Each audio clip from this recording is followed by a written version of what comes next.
بسم اللہ الرحمن الرحیم۔ السلام علیکم، آپ دیکھ رہے ہیں الف نیوز اور میں ہوں آپ کے ساتھ ماجد علی۔ شامل کرتے ہیں پاکستان اور دنیا بھر سے بریکنگ نیوز ہیڈ لائنز۔ متحدہ عرب امارات نے امریکی صدر ڈونلڈ ٹرمپ کے غزہ سے متعلق بیان پر رد عمل دیا ہے۔ وزارت خارجہ متحدہ عرب امارات کے متعلق فلسطینیوں کی جبری بے دخلی کی کسی بھی کوشش کو مسترد کرتے ہیں۔ وزارت خارجہ متحدہ عرب امارات نے کہا ہے کہ فلسطینیوں کے حقوق کا احترام کیا جائے۔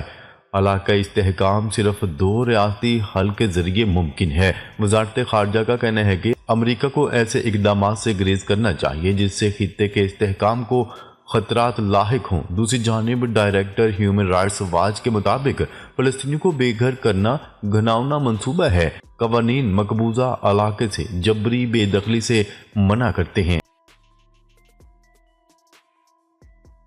خبر کے اگلے حصے میں بات کرتے ہیں۔ بنگلہ دیش میں ہزاروں مشتعل مظاہرین نے شیخ حسینہ واجد کے گھر کو آگ لگا دی۔ ڈھاکہ میں ہزاروں مشتعل مظاہرین نے بنگلہ دیش کی سابقہ وزیر اعظم شیخ حسینہ واجد کے آبائی گھر کو آگ لگا دی۔ بھارتی میڈیا رپورٹس کے مطابق مظاہرین نے شیخ حسینہ واجد کے اپنے حامیوں سے سوشل میڈیا پر خطاب کے اعلان پر احتجاج کیا اور دھمکی دی تھی کہ سابق وزیر اعظم شیخ حسینہ واجد نے خطاب کیا تو ان کے آبائی گھر کو گرا دیں گے۔ رپورٹ کے مطابق بتایا گیا ہے کہ شیخ حسینہ واجد کا خطاب شروع ہوتے ہی مظاہرین نے ڈھاکہ میں موجود ان کے آبائی گھر پر دھاوا بول دیا۔ مظاہرین نے بنگلہ دیش کی سابق وزیر اعظم کے آبائی گھر کو پہلے آگ لگائی اور پھر کرین سے گرا دیا۔ واضح رہے ڈھاکہ میں واقع یہ گھر شیخ مجیب الرحمان کا تھا جسے شیخ حسینہ واجد نے اپنے دور اقتدار میں میوزیم میں تبدیل کر دیا تھا۔ خبر کے اگلے حصے میں بات کرتے ہیں ممکنہ امریکی پابندیوں کا خطرہ، ایران کا اوپیک ارکان کے لیے اہم پیغام۔ امریکی صدر ڈونلڈ ٹرمپ کی دھمکی کے بعد ایرانی صدر مسعود پزشکیان نے اوپیک ارکان پر زور دیا ہے کہ وہ ممکنہ امریکی پابندیوں کے خلاف متحد ہو جائیں۔ خبرساں ایجنسی کی رپورٹ کے مطابق امریکی صدر نے بیان جاری کیا کہ وہ ایران کی تیل کی برآمدات کو صفر کر دیں گے، جس پر مسعود پزشکیان کا رد عمل سامنے آ گیا۔ اوپیک کے سیکرٹری جنرل کے ساتھ ملاقات میں ایرانی صدر مسعود پزشکیان نے کہا کہ مجھے یقین ہے کہ اگر اوپیک کے ارکان متحد ہو جائیں اور مل کر کام کریں گے تو امریکہ ان پر پابندیاں اور دباؤ نہیں ڈال سکے گا۔ ادھر ایران کے وزیر تیل نے کہا ہے کہ خام تیل کی پیداوار پر یک طرفہ پابندیاں لگانے سے توانائی کی منڈیوں میں عدم استحکام پیدا ہوگا۔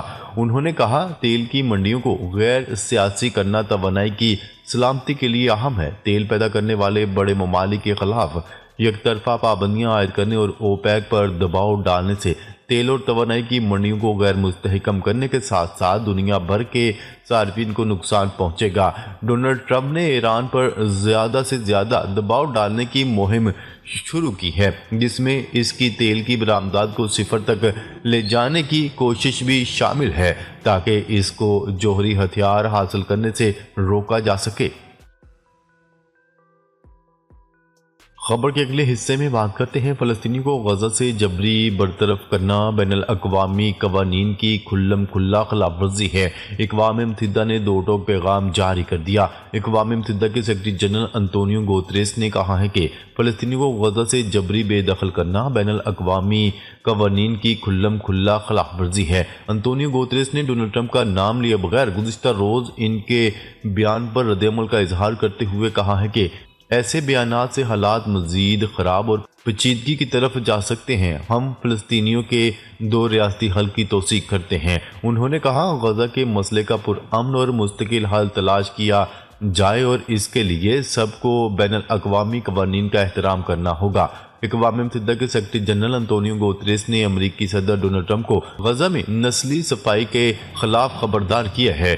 اجلاس سے خطاب کرتے ہوئے انہوں نے کہا کہ مسئلے کا حل تلاش کرنے کی کوششوں میں ہمیں اسے مزید پیچیدہ نہیں بنانا چاہیے۔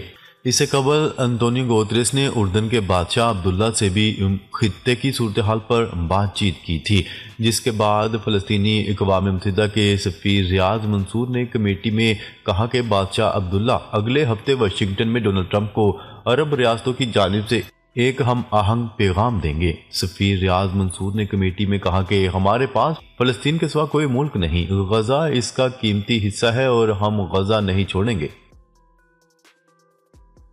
خبر کے اگلے حصے میں بات کرتے ہیں نیتن یاہو کا امریکی صدر ڈونلڈ ٹرمپ کو گولڈن پیجر کا تحفہ۔ اسرائیلی وزیر اعظم نیتن یاہو نے امریکی صدر ڈونلڈ ٹرمپ سے ملاقات کے لیے امریکہ پہنچے ہیں۔ اسرائیلی میڈیا کی رپورٹ کے مطابق نیتن یاہو نے منگل کو وائٹ ہاؤس میں ملاقات کے دوران ڈونلڈ ٹرمپ کو تحفے میں 2 پیجر دیے، جن میں سے ایک گولڈن پیجر ہے جبکہ دوسرا عام پیجر ہے۔ اسرائیلی وزیر اعظم نے یہ تحفہ گزشتہ سال ستمبر میں اسرائیل کی جانب سے حزب اللہ کے خلاف کیے گئے پیجر حملے کی یاد تازہ کرنے کے لیے دیا۔ ڈونلڈ ٹرمپ نے یہ غیر معمولی تحفہ وصول کرتے ہوئے نیتن یاہو کا شکریہ ادا کیا اور اسرائیل کے حزب اللہ کے خلاف پیجر حملے کو زبردست آپریشن قرار دیا۔ واضح رہے کہ گزشتہ سال ستمبر میں لبنان میں حزب اللہ کے زیر استعمال ہزاروں پیجر دھماکے سے پھٹ گئے تھے، جس کے نتیجے میں درجنوں افراد ہلاک اور سینکڑوں زخمی ہوئے تھے۔ بعد ازاں اس دھماکے میں جاں بحق ہونے والوں کی نماز جنازہ میں شریک حزب اللہ کے جنگجوؤں کے زیر استعمال واقی ٹاکی سیٹس اور موبائل فونز میں بھی دھماکے ہوئے تھے۔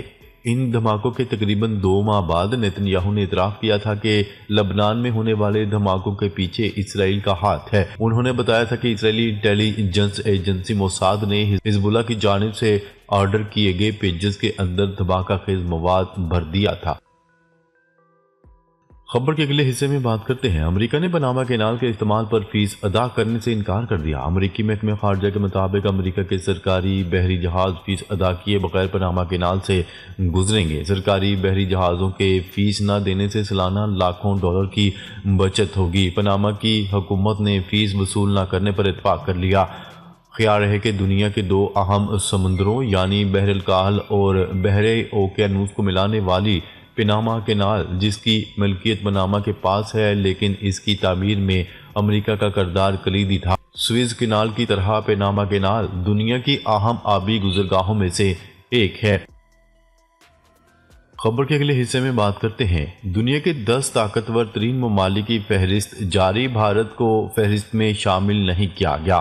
یو ایس نیوز کی طرف سے مرتب کی گئی اس فہرست کا تعین 5 اہم عوامل کی بنیاد پر کیا گیا۔ ان عوامل میں قیادت، معاشی اثر و رسوخ، سیاسی طاقت، مضبوط بین الاقوامی اتحاد اور فوجی طاقت شامل ہیں۔ قابل ذکر بات یہ ہے کہ دنیا کی سب سے بڑی آبادی رکھنے والا ملک، 5ویں سب سے بڑی معیشت اور 4تھی سب سے بڑی فوج اور اپنے اہم اثاثوں کے باوجود بھارت کو اس فہرست میں شامل نہیں کیا گیا۔ طاقتور ترین ممالک کی فہرست میں پہلے نمبر پر امریکہ ہے، دوسرے نمبر پر چین، تیسرے پر روس، چوتھے نمبر پر برطانیہ، 5ویں پر جرمنی، 6ٹھے نمبر پر جنوبی کوریا، جبکہ 7ویں نمبر پر فرانس، 8ویں نمبر پر جاپان، 9ویں نمبر پر سعودی عرب اور 10ویں نمبر پر اسرائیل کو رکھا گیا ہے۔ خبر کے اگلے حصے میں بات کرتے ہیں ڈونلڈ ٹرمپ غزہ کی تعمیر نو اور فلسطینیوں کی عارضی منتقلی کے لیے پرعزم ہے۔ ترجمان وائٹ ہاؤس کیرون لیوٹ کا کہنا ہے کہ امریکی صدر نے ابھی تک غزہ میں فوج بھیجنے کا ارادہ نہیں کیا۔ ڈونلڈ ٹرمپ غزہ کی تعمیر نو اور فلسطینیوں کی عارضی منتقلی کے لیے پرعزم ہیں۔